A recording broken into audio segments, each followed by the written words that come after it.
This channel does not promote any violent, harmful, or illegal activities. All content provided by this channel is meant for an educational purpose only.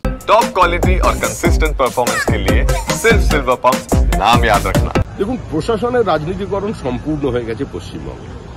তার জন্য তৃণমূল কংগ্রেস এবং তৃণমূল কংগ্রেসের সরকার দুটোর মধ্যে কোনো পার্থক্য নেই। সাংবিধানিক সংস্থার বিরুদ্ধে, নির্বাচন কমিশনের বিরুদ্ধে তারা যুদ্ধ ঘোষণা করেছে। এটা কোনো সুস্থ, স্বাভাবিক গণতান্ত্রিক সমাজে আমাদের দেশে কাম্য নয়।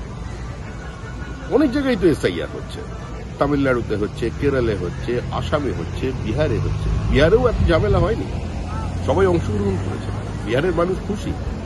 কিন্তু পশ্চিমবঙ্গে হচ্ছে। তৃণমূল কংগ্রেস চাইছে শহীদ হতে।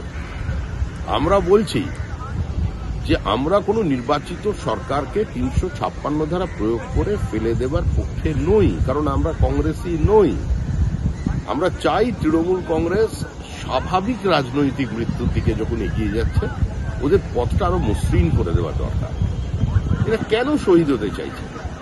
এই সংঘাত কি পশ্চিমবঙ্গের মানুষের স্বার্থে? পশ্চিমবঙ্গের মানুষ কি এটা মেনে নেবেন যে একজন ভোটারের নাম ৫ জায়গায় থাকবে, মৃত ভোটারের নাম থাকবে, ফাঁকা জমির ওপরে হোল্ডিং নাম্বার দেখিয়ে ১০ জন ১২ জন করে ভোটার তৈরি হয়ে যাবে? এই ভোটার লিস্ট নিয়ে পশ্চিমবঙ্গের মানুষ খুশি থাকবে? তো কিন্তু তৃণমূল কংগ্রেস করছে, কারণ এটাই তাদের পদ্ধতি।